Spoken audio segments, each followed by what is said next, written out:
My parents pranked me on Christmas by giving away all my presents, so I left and never came back. My parents love pranking their kids. All 5 of us have been traumatized by their schemes.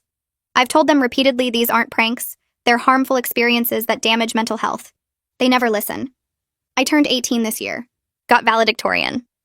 My parents asked for my Christmas list, promising they wanted to reward my hard work. Mom swore no pranks this time. I was skeptical, but wanted to believe they were finally proud of me. I asked for one thing, a $40 book I couldn't find anywhere, not even the library. Christmas Day, huge family party. My boyfriend was there. When present time came, everyone was barely holding back laughter as they insisted I go first. My brother's gift, a MacBook box. I thanked him profusely. Open it first, he laughed. Inside, chocolates. I'm allergic to chocolate, which he knows. He'd given the actual MacBook to his wife. The box was the prank. My parents' gift, the book I wanted, except it was a dictionary with a fake cover. They'd given my actual book to my younger sister because she wanted to read it more. Every and single gift was fake. Empty AirPods box, zero balance gift cards, Monopoly money in an envelope. Meanwhile, I'd spent everything I'd saved getting them real, thoughtful presents. I sat quietly while everyone else opened their actual gifts, gushing about how perfect they were. Dad asked why I wasn't praising my gifts. What gifts? I don't have any gifts. He exploded, calling me ungrateful, saying it was just a harmless prank. I snapped. You don't even know what pranks are. You promised me. You played with my self-esteem for a laugh. You've shown me I can never trust you.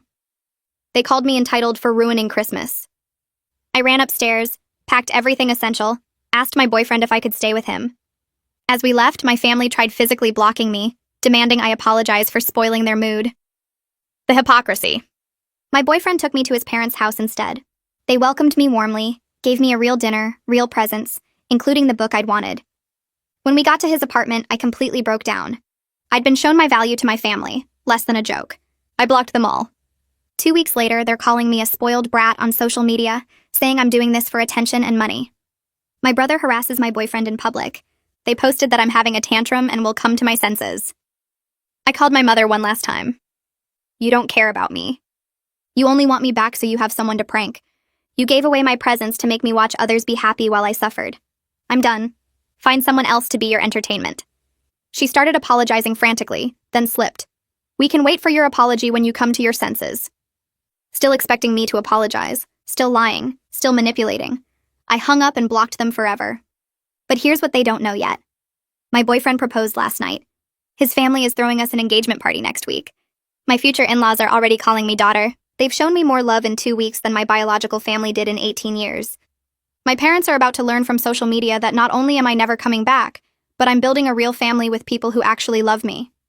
They'll see the photos, the joy, the real presents, the real love. They wanted a prank? Here's mine.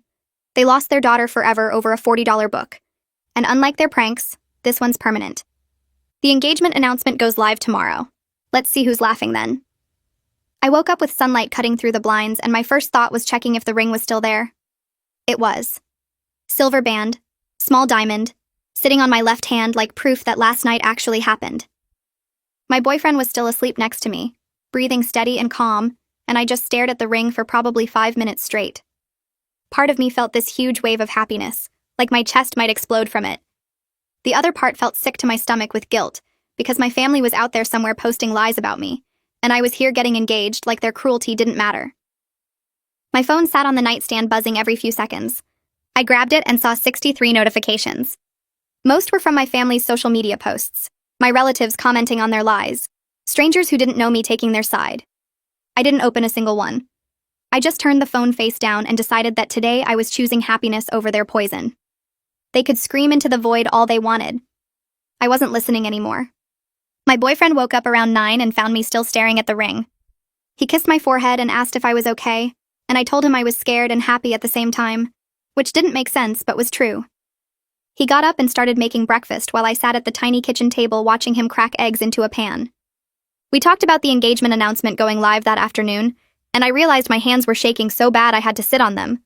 Part of me still feared their reaction even though I knew I was doing the right thing. What if they showed up here? What if they tried to ruin this too? My boyfriend noticed me spiraling and came over, took my hands in his, held them steady against the table. He said their anger proved I was finally putting myself first, which was exactly what they couldn't stand. They needed me to be small and grateful and easy to hurt. Me being happy without them destroyed their whole narrative. We spent the morning working on the engagement photo and announcement text. We took like 40 pictures before finding one we both liked. Simple photo, both of us smiling, my ring visible but not showy. The announcement text was harder. I kept wanting to explain why I left, defend myself against their lies, but my boyfriend reminded me that our joy didn't need justification. We kept it simple and positive. Just announced we were engaged, thanked people for their support, said we were excited for our future together. No mention of my family situation, no drama, just happiness. His parents came over around noon to see the final version before it posted. His mother looked at the photo and started crying happy tears, then hugged me so tight I couldn't breathe. She said she was so proud of me, so happy to call me daughter. I almost cried too because this was what parental pride actually looked like. Not mockery disguised as jokes, not fake gifts designed to humiliate, just genuine love and support without conditions attached. The announcement went live at 2 p.m. I hit post and immediately wanted to throw my phone across the room. Within minutes, the comments flooded in with congratulations from his family and friends. People I'd never met saying they were happy for us, that we made a beautiful couple, wishing us all the best. I watched my phone nervously, refreshing every few seconds, waiting for the inevitable explosion from my biological family. It felt like standing on a beach watching a tsunami form on the horizon. You know it's coming. You can see it building. But you can't do anything except wait for impact. 20 minutes after posting, my mother created a public response post. I saw the notification pop up and my stomach dropped. She claimed I was having a mental breakdown and making rash decisions to hurt them. Said I was confused and angry and not thinking clearly. That my boyfriend's family was taking advantage of my emotional state. My father added comments about how I was throwing away my family for attention, how I'd regret this when I came to my senses. My brother shared the whole thing with his own cruel commentary about me being manipulated by my boyfriend, how I was too stupid to see I was used. They made me sound crazy, unstable, like I was the problem instead of them. My younger sister sent me a private message 30 minutes later. It was surprisingly kind, which caught me off guard. She said she was happy for me, but scared of what our parents would do to her now that I was gone. They were already asking her questions about whether she knew where I was, if I'd contacted her, what I'd said.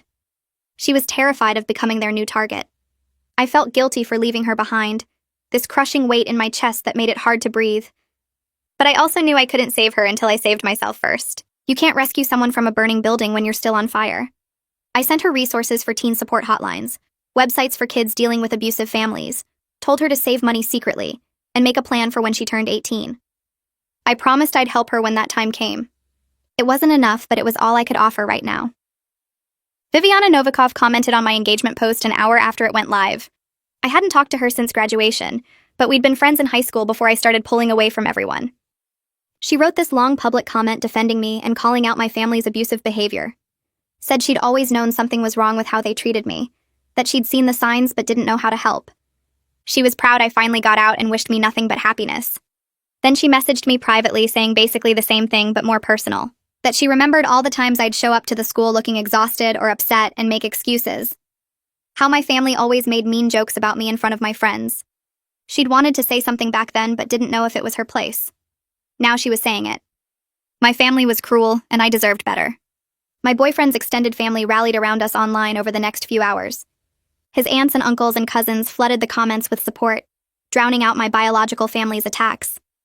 Every hateful comment from my relatives got buried under 10 positive ones from his. His Aunt Letitia started planning the engagement party immediately, messaging me to ask what foods I liked and what colors made me happy. She treated my preferences like they actually mattered, like my opinion was important. She asked about allergies, dietary restrictions, favorite desserts. Made me feel included instead of like an afterthought. I kept waiting for the catch, for the moment when she'd reveal this was all a joke. But it never came. That evening, Viviana came over with her father Stanislav. She'd told him about my situation and he wanted to help. He was a lawyer who specialized in family law, and he sat down with me and my boyfriend to explain options for getting a restraining order if my brother's harassment got worse. He didn't charge us anything, just offered his help because he thought what my family did was wrong. He treated me with this gentle respect that made me realize how abnormal my family's cruelty actually was. Normal parents don't humiliate their kids for fun. Normal siblings don't harass their sister's boyfriend in public. Normal families don't turn love into a weapon. Stanislav explained the legal process, what evidence we'd need, how to document any future harassment. He gave us his card and told us to call any time if we needed help. Said he had a daughter my age and couldn't imagine treating her the way my parents treated me.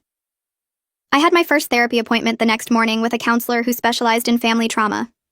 My boyfriend's mother had helped me find her and set up the appointment. I walked into her office feeling like I might throw up from nerves. She was older, probably 50, with kind eyes and a calm voice.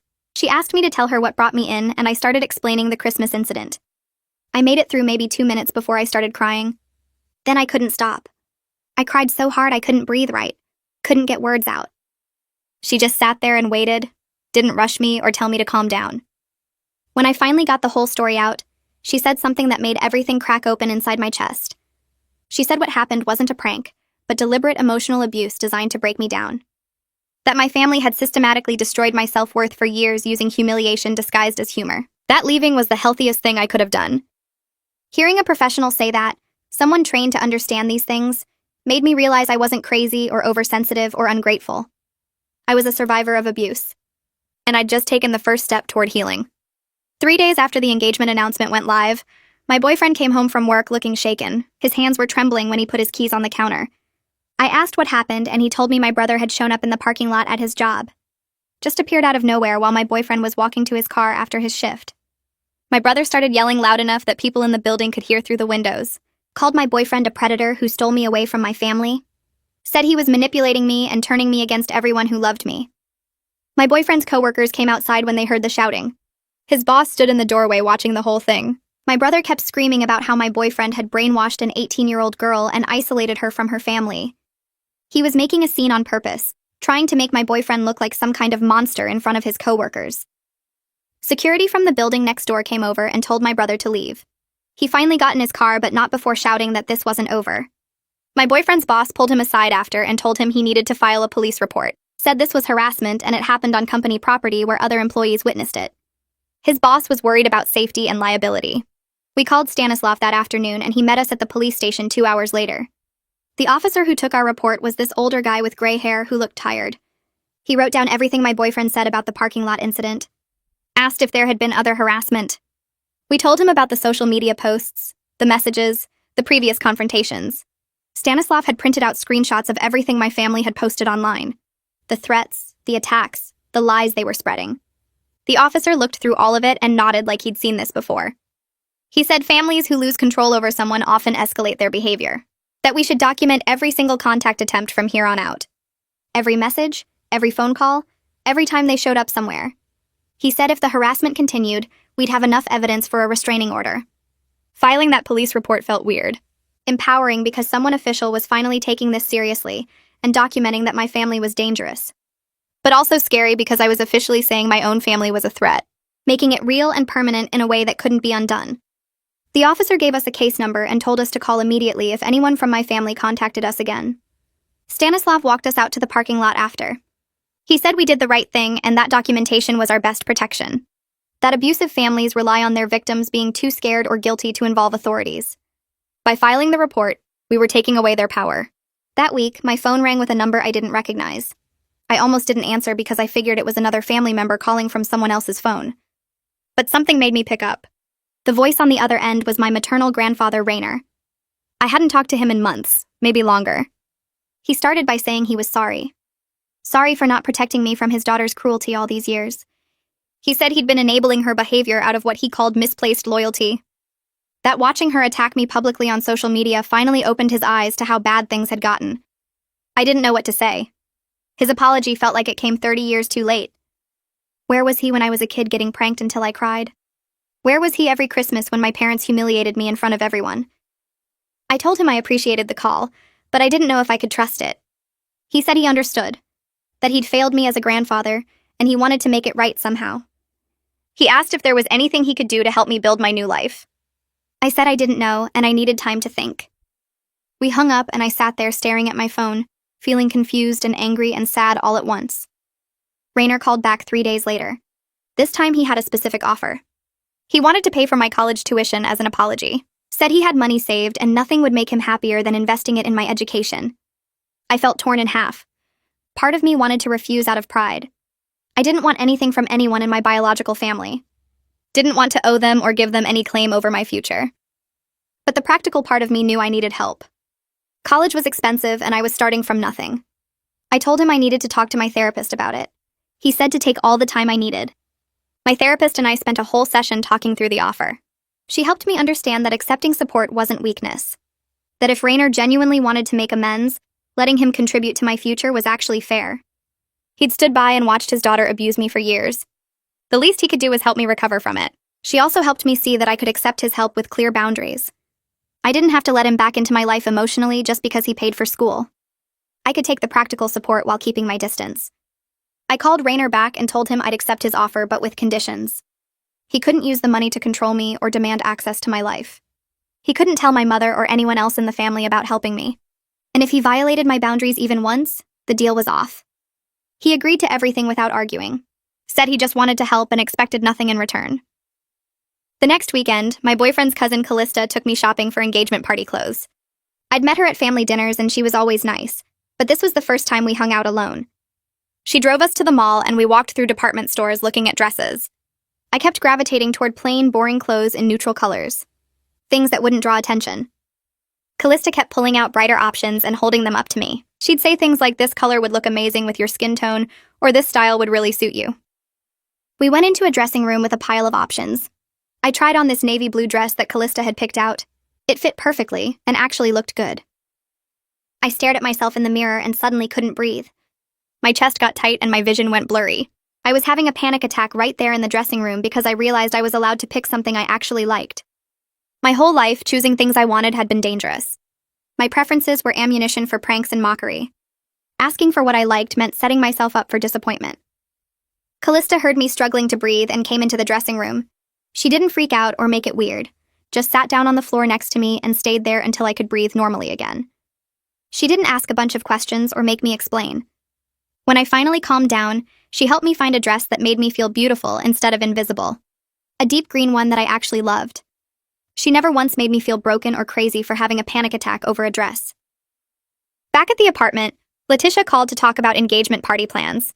She wanted to know what kind of food I liked, what colors made me happy, if I had any allergies or dietary restrictions. She asked about music preferences and whether I wanted the party indoors or outdoors. Every single question was about what I wanted, what would make me comfortable, what would make me happy. She kept checking if I was okay with her suggestions. The party was scheduled for 2 weeks after the announcement. She involved me in every decision, asked if I wanted to invite anyone from my side, and I said just Viviana and Stanislav. She said that was perfect, and she'd make sure they felt welcomed. I kept waiting for the catch. For the moment when she'd reveal this was all a setup for some elaborate humiliation, that the party planning was just another prank and everyone would laugh at me for believing it was real. But that moment never came. She just kept being genuinely kind and treating my opinions like they mattered. Slowly, I started believing this kindness might actually be real. That not every nice gesture was hiding a cruel punchline. My paternal Aunt Heidi sent me a long message that same week. It showed up in my message requests on social media since I'd already blocked most of my family. She wrote paragraphs about how I was destroying the family and should be ashamed for airing private business publicly. Said I was being selfish and dramatic, that every family has problems and I was making a mountain out of a molehill. She said I should apologize to my parents and come home before I ruined relationships that could never be repaired. That I was breaking my mother's heart and my father's spirit. I read the whole thing and felt nothing.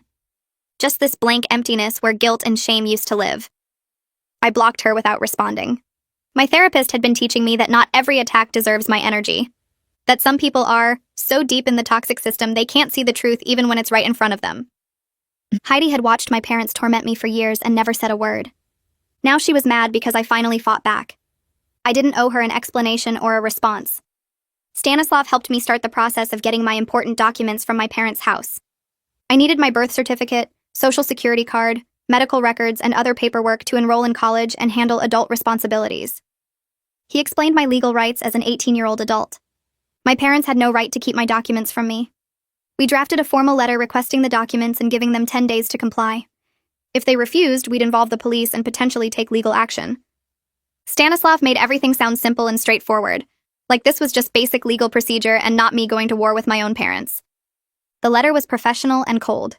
No emotions, no accusations, just a clear demand for my property with a deadline.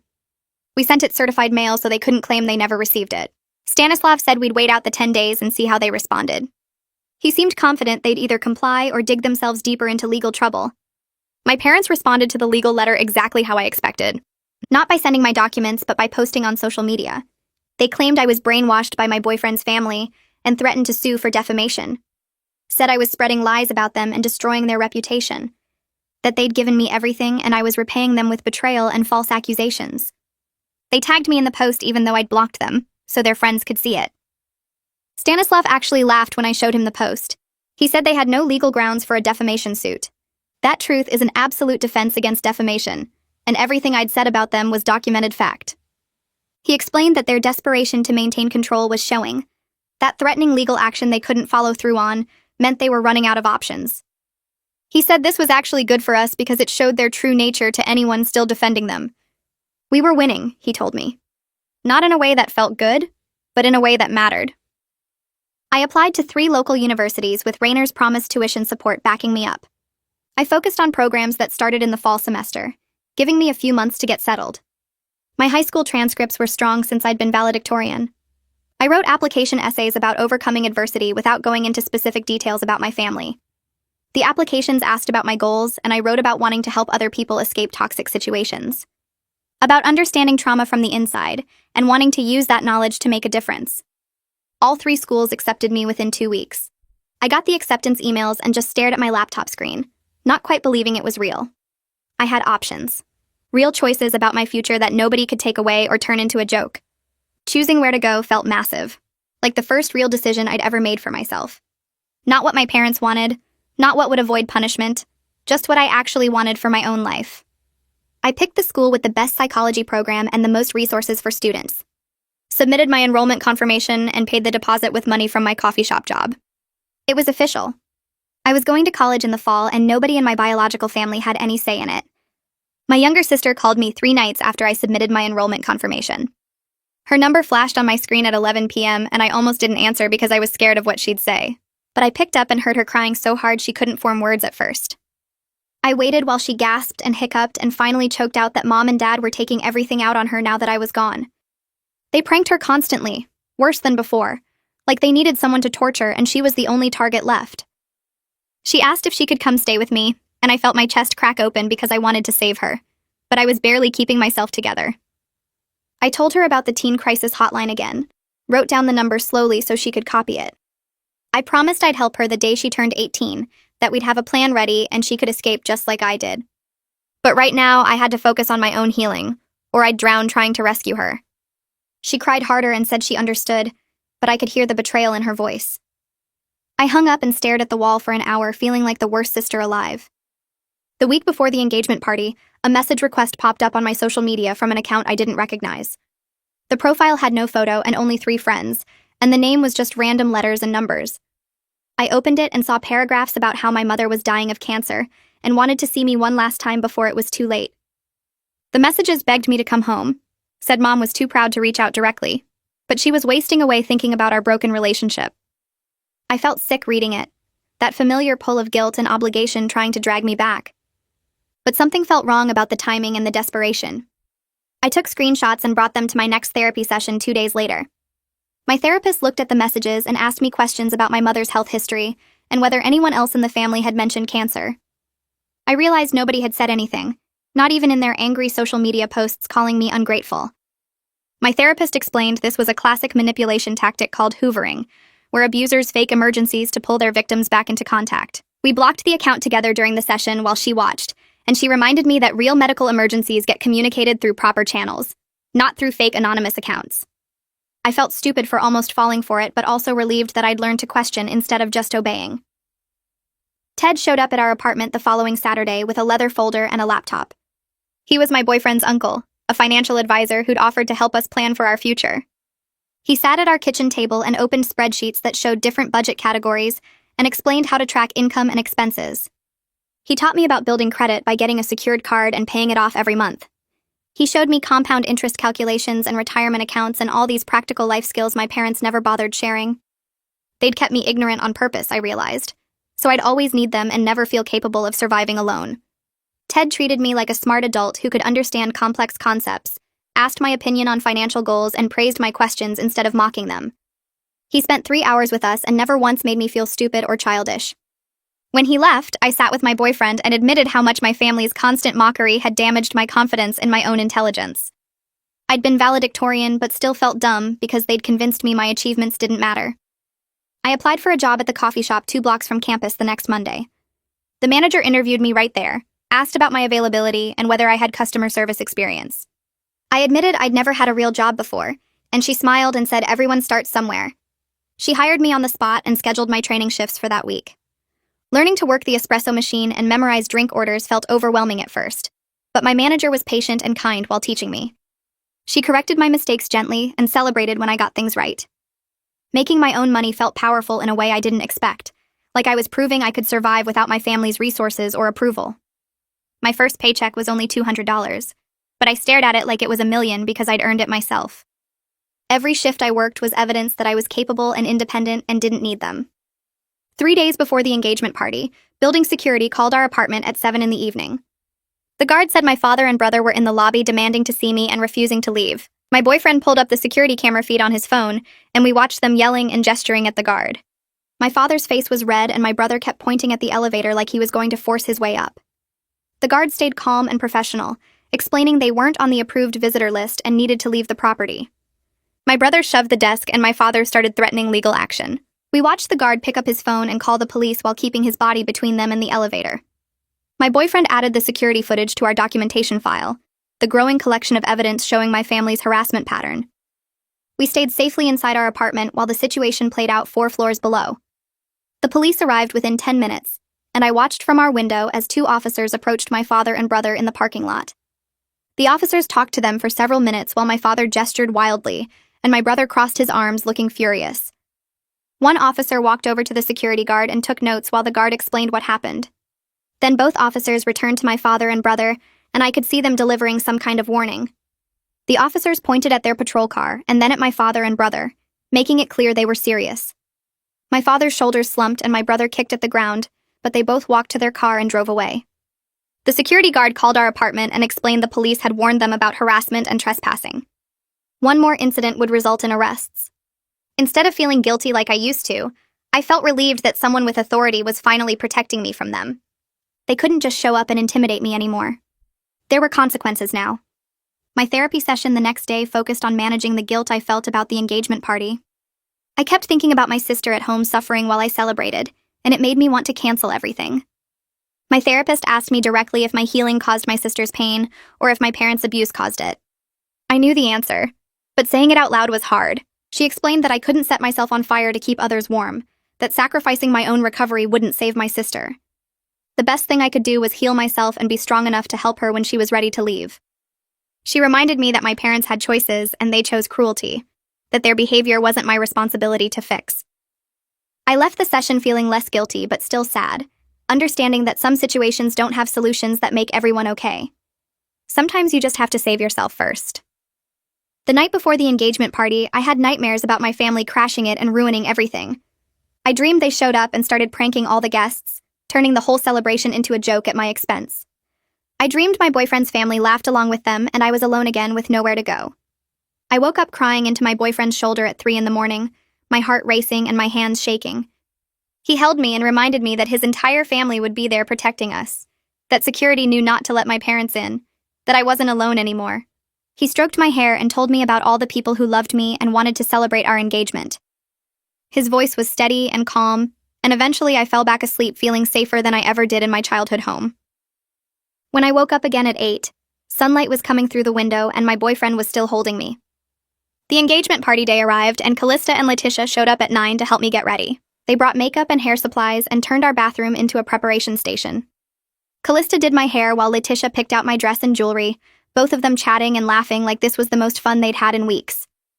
They shared funny family stories about my boyfriend as a kid, including me in their world so naturally that I almost forgot I hadn't known them my whole life. Letitia told me about the time my boyfriend tried to run away at age 6 and made it to the end of the driveway before getting scared. Callista described how he used to hide vegetables in his pockets at dinner and feed them to the dog.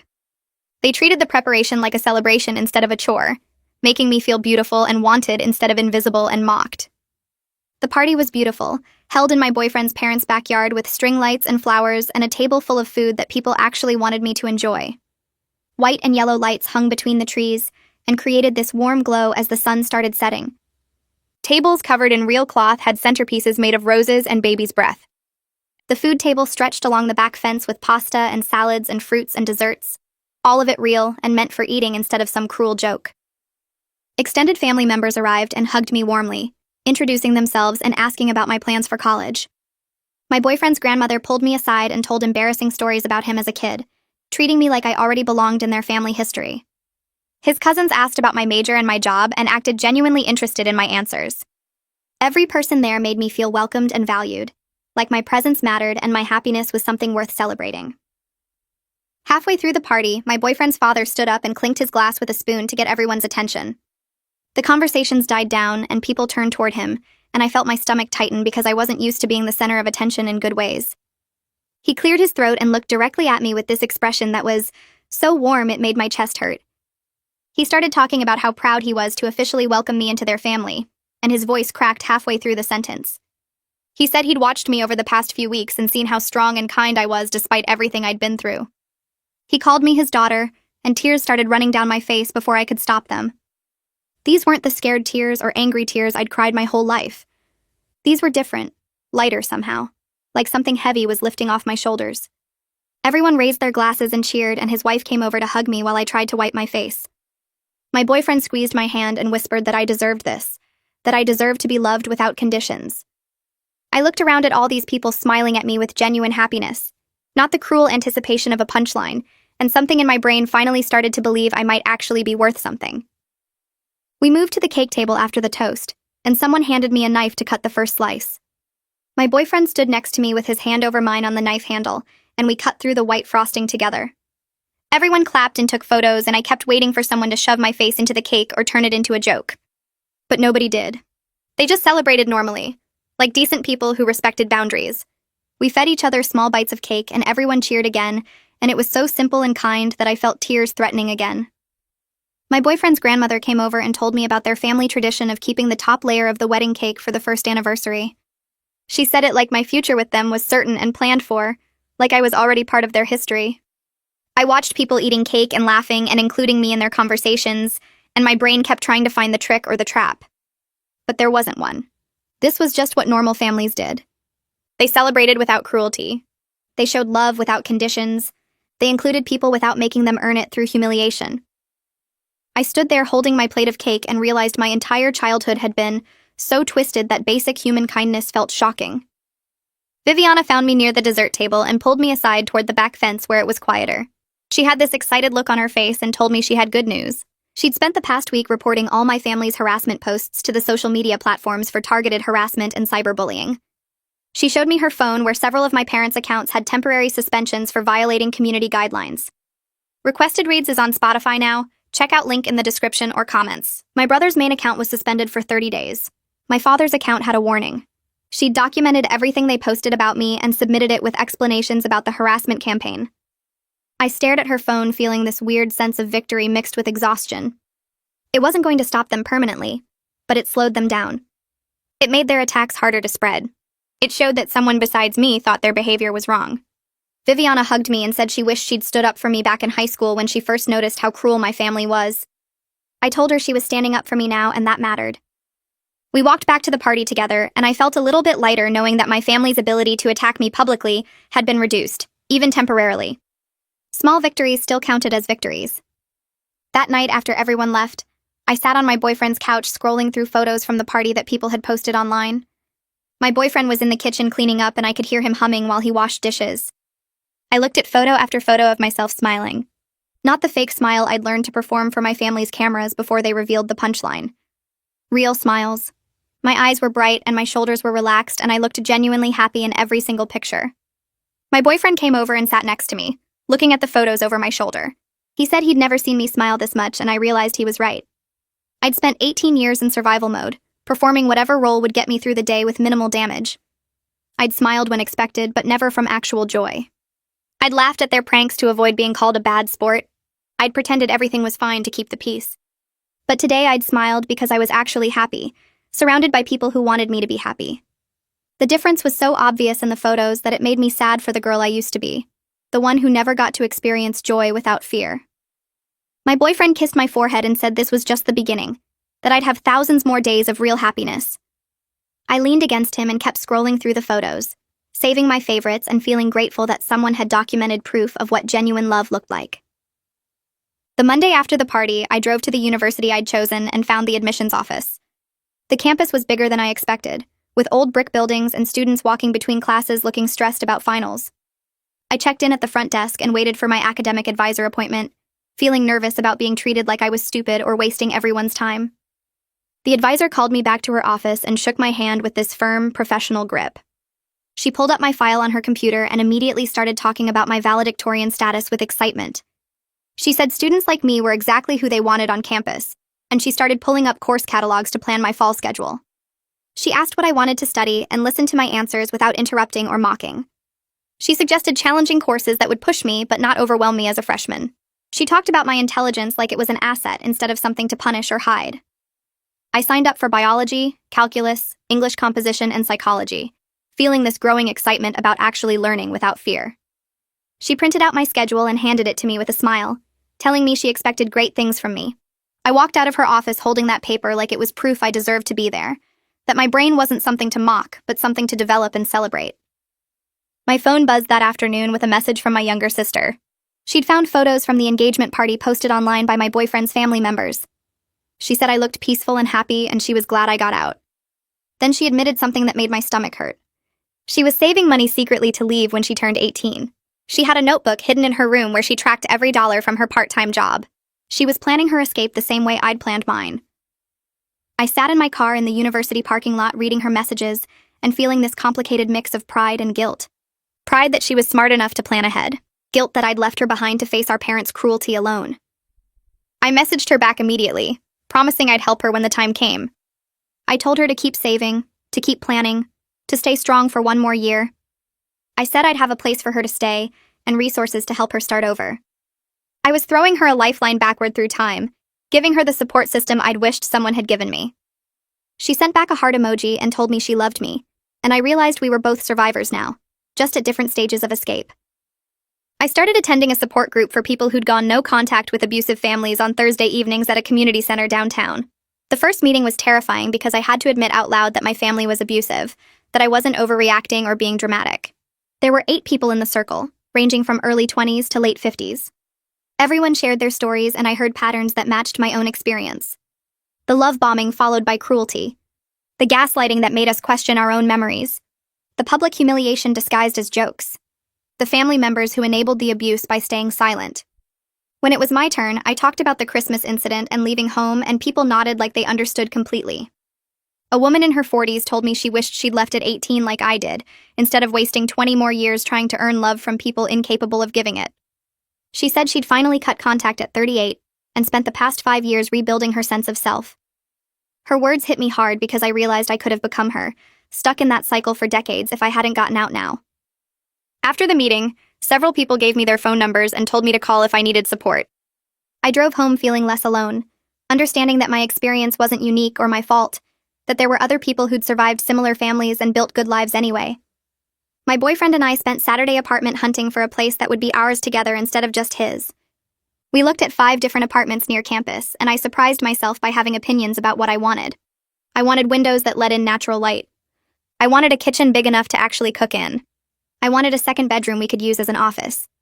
My boyfriend listened to every preference and never made me feel demanding or difficult. We found a small 2-bedroom apartment 3 blocks from campus with big windows and updated appliances. The rent fit our budget if we both worked part-time jobs. I walked through the empty rooms and imagined our furniture and our life together, and it felt real and possible. We signed the lease that afternoon, and the apartment manager handed me a set of keys. I held those keys in my hand and felt like I was drawing a physical line between my old life and my new one. This was my space that my parents would never enter. This was my home that I chose with someone who loved me. This was proof that I'd survived and started building something better. Rainer sent an email Monday morning confirming he'd sent the first tuition payment directly to the university. I logged into my student account and saw the payment posted, covering my entire fall semester tuition and fees. The financial aid office sent a confirmation email saying everything was set, and I was cleared to start classes in August.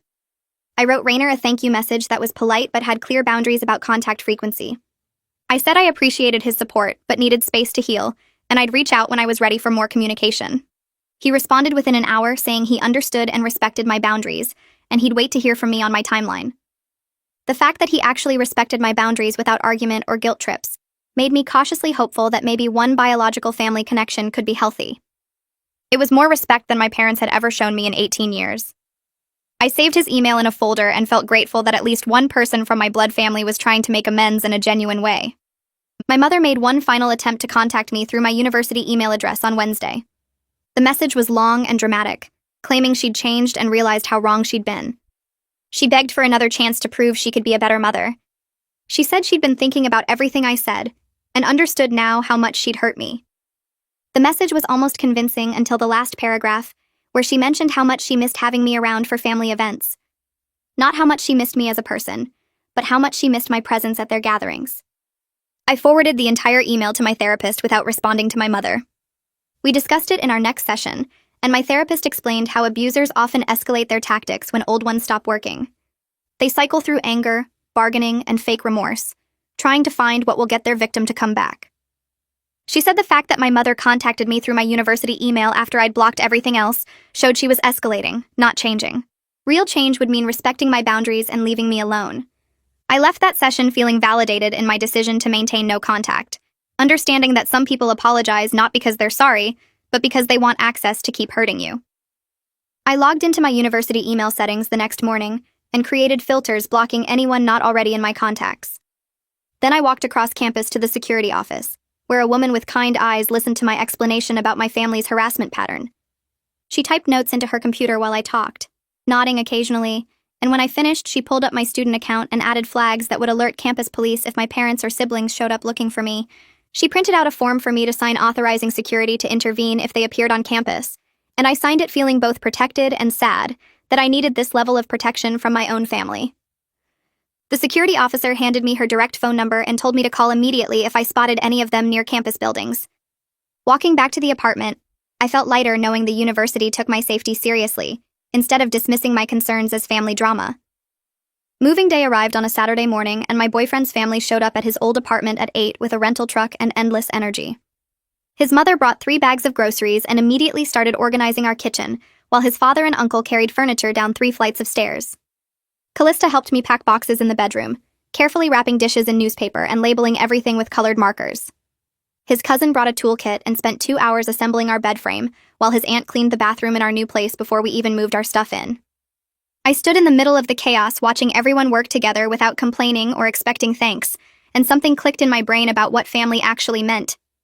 These people showed up on their day off to carry heavy boxes upstairs because they wanted to help us start our life together. Nobody made jokes about how I should be grateful. Nobody turned the move into a prank or opportunity for humiliation. His mother stocked our pantry with basic supplies and refused to let me pay her back, saying that's what mothers do for their daughters. By late afternoon, our new apartment had furniture in every room and food in the fridge, and I sat on our couch surrounded by people who chose to love me without conditions. Our first night in the apartment felt surreal after everyone left, and we were alone with our belongings scattered everywhere. We ordered pizza because neither of us had energy to cook, and we sat on the living room floor eating straight from the box because our dining table wasn't fully assembled yet. The apartment was quiet, except for traffic sounds from the street below, and I kept looking around at our space like I might wake up and find myself back in my childhood bedroom. My boyfriend caught me staring at the walls and asked what I was thinking, and I told him I was scared this would all disappear, that I'd wake up and discover the past month was just a dream my brain invented to cope with Christmas. He put down his pizza slice and took both my hands, looking directly at me with that serious expression he gets when he needs me to really hear him. He said this was real and permanent, that we signed a lease together and his whole family witnessed us building this life, that I wasn't going to wake up back in that house ever again. I cried into his shoulder while he held me on our unfinished living room floor, and eventually the tears stopped and I believed him. I started my summer job at the coffee shop the following Monday, arriving 30 minutes early because I was nervous about messing up. My manager was a grad student named Sarah who trained me on the espresso machine with endless patience, showing me how to steam milk 3 times until I got it right. My coworkers were all college students who complained cheerfully about their parents while we worked through the lunch rush. One girl griped about her mom texting her every hour asking about her location. Another guy rolled his eyes talking about his dad's curfew rules even though he was 20 years old. I listened to them vent about these minor annoyances and realized how completely different my situation had been. Their parents were overprotective and annoying, but they still had parents who cared where they were and wanted them home safe. My parents had cared more about setting up the perfect humiliation than about whether I felt loved or valued. During my break, I sat in the back room eating a sandwich and understood for the first time how extreme my family's treatment actually was. Normal families had boundaries that felt annoying. My family had cruelty disguised as entertainment. My therapy session that Wednesday focused on memories from before Christmas, and my therapist asked me to describe other times my parents had pranked me. I talked about my 13th birthday when they wrapped empty boxes and filmed my disappointment, about the time they told me I got into my dream summer program, then revealed it was fake, about countless small moments where they chose mockery over support. She listened without interrupting, taking notes occasionally, and when I finished, she explained that what I experienced wasn't normal teasing, but prolonged emotional abuse designed to keep me insecure and dependent. She introduced breathing techniques for managing my constant hypervigilance, that feeling of waiting for the next attack that made my shoulders tight and my stomach hurt. She said my trust issues and anxiety were normal responses to growing up in an environment where love was always conditional on accepting humiliation. We practiced grounding exercises where I focused on physical sensations in the present moment instead of scanning for threats. By the end of the session, I understood that healing would take years of work, but at least now I had tools to start processing the damage. Callista invited me to hang out with her friend group on Friday night, and I almost said no because meeting new people made me anxious. But I forced myself to go, and we met at a restaurant downtown where 4 of her friends were already seated in a booth. They welcomed me warmly, sliding over to make room, and nobody asked invasive questions about why I was living with my boyfriend at 18 or where my parents were. We talked about movies and music and complained about summer jobs, and I laughed at their stories without waiting for someone to turn my happiness into a punchline. One girl invited us all to see a concert next month, and included me automatically in the group text. Another guy recommended a book series and promised to lend me the first one. We went to a late movie after dinner, and I sat between Callista and her friend Eva, eating popcorn and feeling normal for the first time in months. Walking back to the parking lot afterward, Callista linked her arm through mine and said she was glad I came out, that her friends really liked me. I realized I was learning how to have fun without constantly bracing for punishment. My brother's harassment stopped completely after his 3rd police warning, and Stanislav explained over coffee that the documentation we'd built meant any further contact could result in actual criminal charges. He showed me the file he'd compiled with dates and descriptions of every incident, photographs of my brother confronting my boyfriend at work, copies of threatening social media messages, and the police reports from his apartment building visits. He said this evidence proved a pattern of escalating behavior that courts took seriously, and one more incident would likely result in my brother getting arrested. The silence from my biological family felt strange at first, like waiting for a storm that never arrived. I kept checking my phone expecting angry messages or seeing my brother's car following us. But days passed with nothing, then a week, then 2 weeks, and gradually the knot in my stomach started loosening. The silence shifted from feeling like the calm before disaster to feeling like actual peace, like maybe I'd finally convinced them I was serious about cutting contact. My class schedule for fall semester arrived by email in early July, and I logged into the student portal to see my courses listed in neat rows. I'd registered for Introduction to Psychology, English Composition, College Algebra, Biology with Lab, and a freshman seminar on family systems. Buying my textbooks with money I'd earned myself felt powerful in a way I hadn't expected, like I was investing in my own future instead of depending on people who might use their support as leverage. My boyfriend came with me to the campus bookstore and took photos of me surrounded by stacks of textbooks, looking genuinely excited instead of anxious about starting college. I posted one photo online with a caption about new beginnings and fresh starts, and the comments filled with encouragement from his family and my coworkers. My mother's fake account tried to comment something negative, but I'd blocked it before she could finish typing. Looking at my textbooks stacked on our coffee table, I felt proud of myself for the first time in months. Viviana and I met for coffee the next week at a shop near campus, and she apologized immediately for not speaking up during high school when she noticed how my family treated me. She said she'd seen my mother mock me at the school events and heard my siblings make cruel jokes about me, but she'd been too scared to say anything because she didn't want to make things worse. I told her she was just a kid too, and not responsible for protecting me from my parents, that I didn't blame her for not knowing how to help. We talked for 2 hours about high school memories and what we'd both been doing since graduation, and forgiving her felt easier than I expected. Letting go of resentment toward Viviana helped me understand something important about responsibility and blame. I wasn't responsible for fixing my family's dysfunction or making them treat me better. Their choices were theirs, and my only job was protecting myself and building a better life. Viviana promised to stay in touch and invited me to her birthday party next month, and I said yes without the usual fear that accepting invitations meant setting myself up for disappointment. My younger sister's birthday message arrived late one night asking specific questions about how I'd planned my escape. She wanted to know how I'd saved money without our parents noticing, where I'd hidden important documents, how I'd known when it was safe to leave. Reading her questions, I realized she was 17 now and building her own exit strategy for next year. I video called her from our bedroom while my boyfriend gave us privacy, and I walked her through everything step by step. I told her to open a bank account at a different bank than our parents used, to keep the statements going to a friend's address, to photograph all her important documents and store copies in the cloud. I explained how I'd slowly moved essential belongings to my boyfriend's place over several weeks, so my parents wouldn't notice everything disappearing at once. She took notes on her phone while I talked, and I saw my own desperation reflected in her face.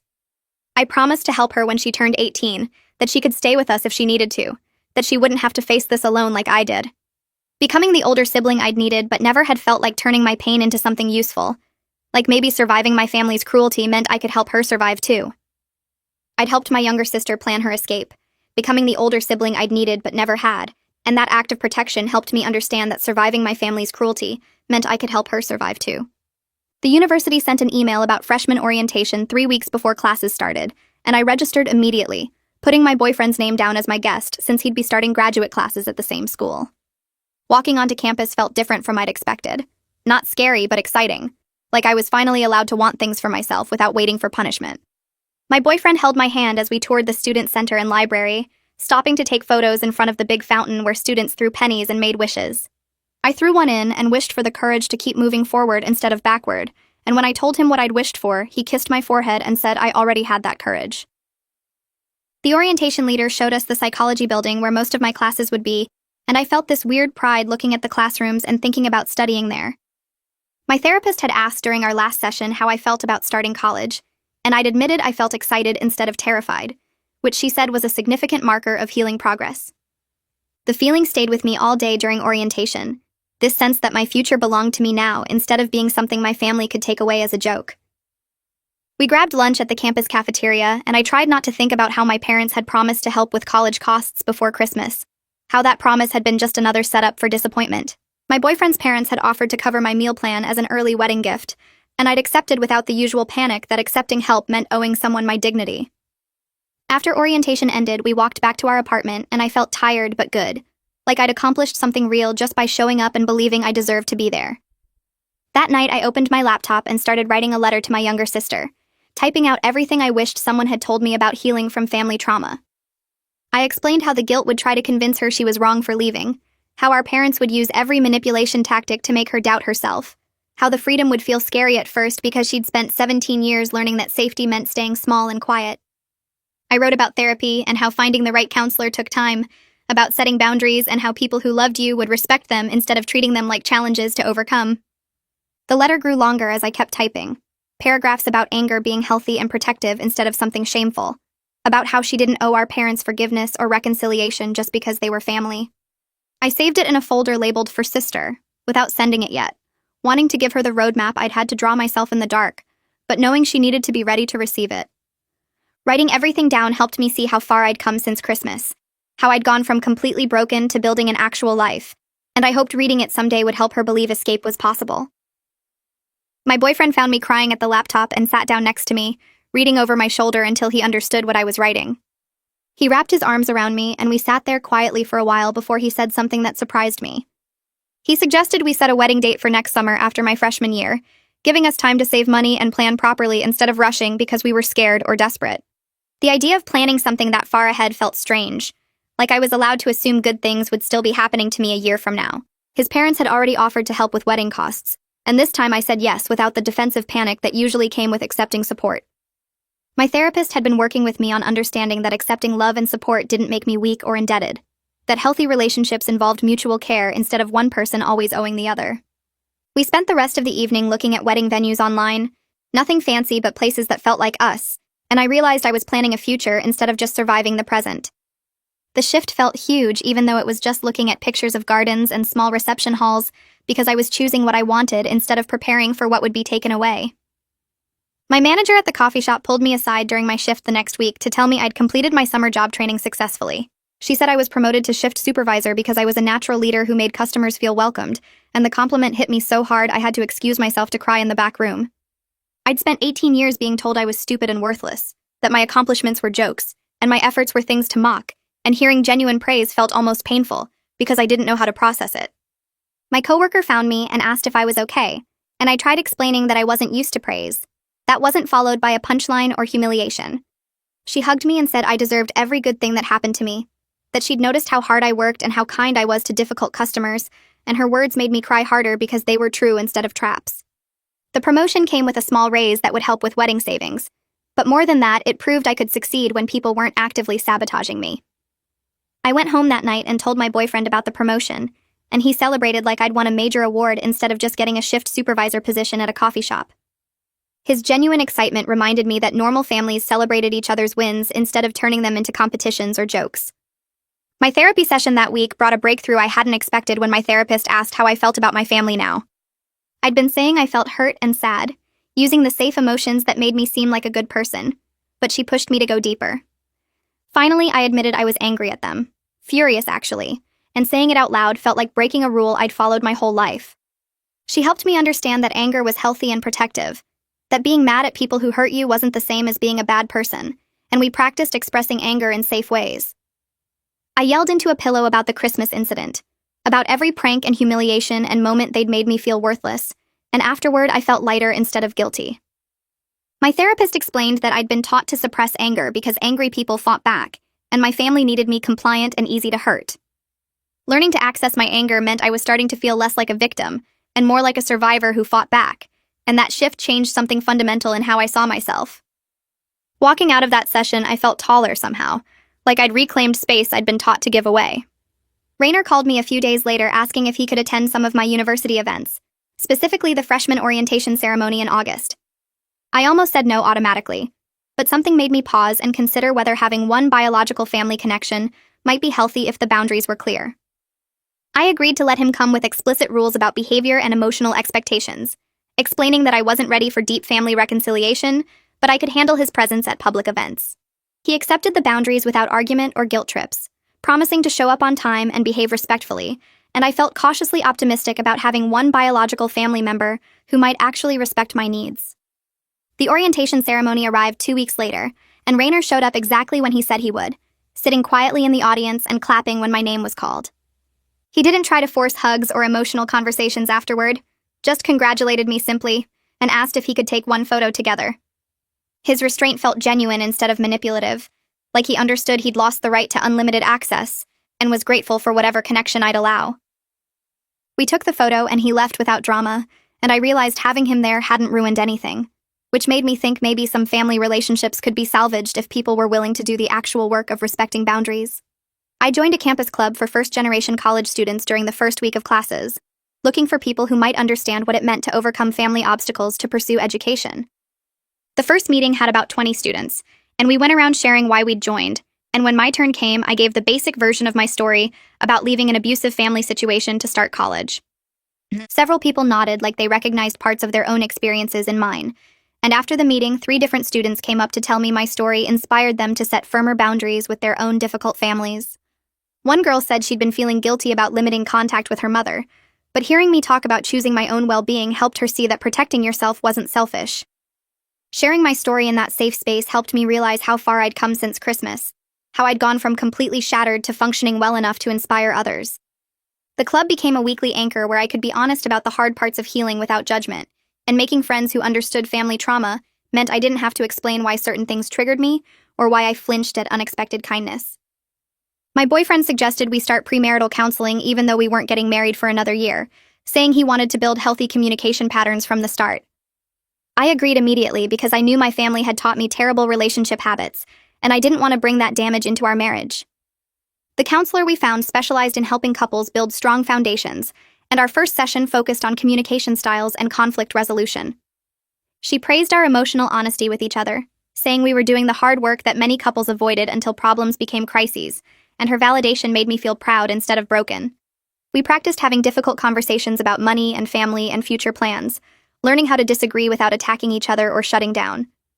The counselor pointed out that I had a tendency to apologize for having needs or opinions, a habit left over from my family punishing me for taking up space. Working on that pattern with my boyfriend felt safe because he never used my vulnerabilities against me, never turned my admissions into weapons the way my family had. Each session taught us something new about building a partnership instead of just surviving together, and I started believing we could actually have a healthy marriage instead of just escaping into a less painful situation.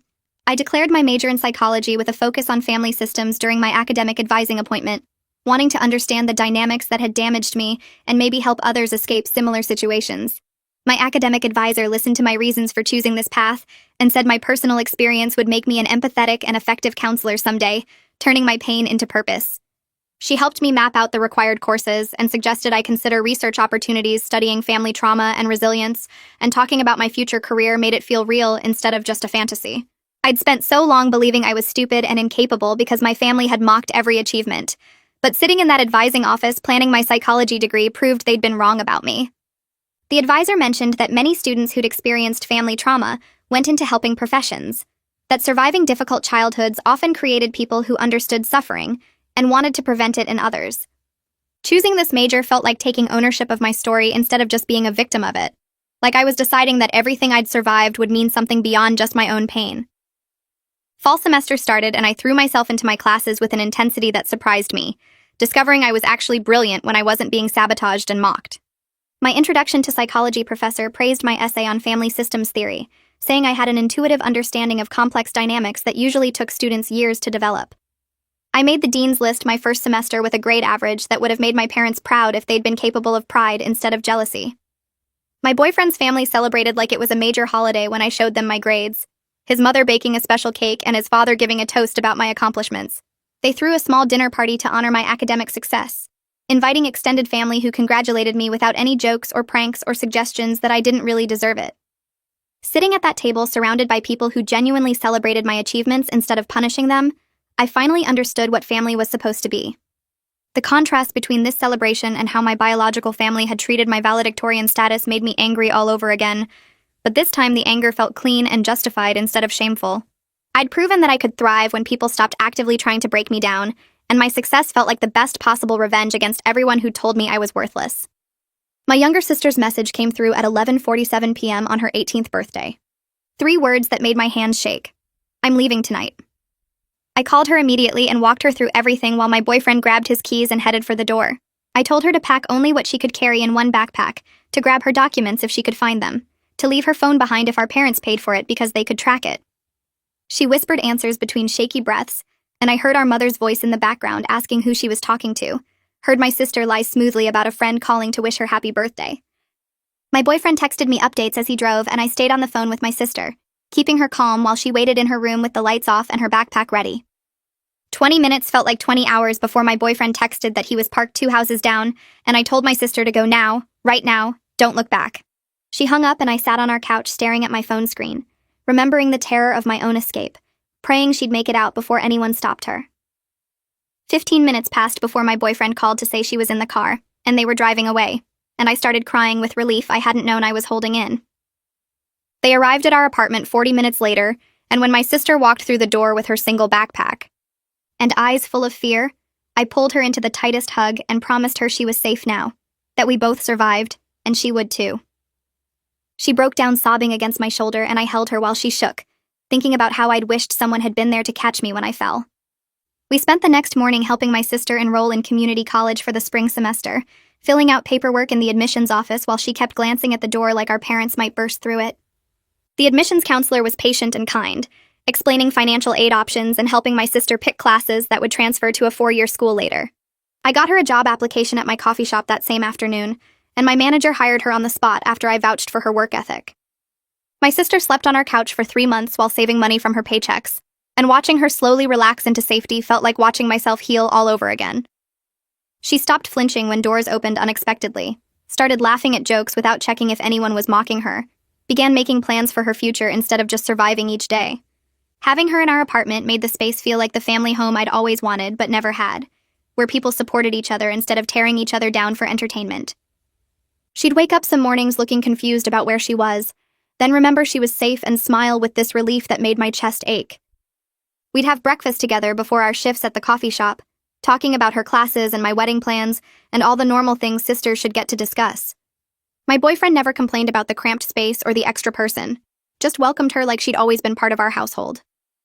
My parents made one final public post 3 weeks after my sister left, claiming both their daughters had abandoned them and playing the victim card for maximum sympathy. They wrote this long, dramatic story about how they'd sacrificed everything for their ungrateful children, how they'd tried so hard to make family traditions fun and memorable, how they couldn't understand why we'd turned our backs on them. The post got shared by a few of their friends at first, people offering sympathy and calling us selfish. But then the comments shifted as people who actually knew our family started speaking up, pointing out the pattern of cruel behavior they'd witnessed over the years, mentioning specific incidents where our parents had humiliated us publicly. Someone from my high school wrote about how they'd watched my mother mock my valedictorian speech at graduation, making jokes about how I'd probably plagiarized it. A neighbor mentioned seeing my father laugh while my brother cried after another prank gone wrong.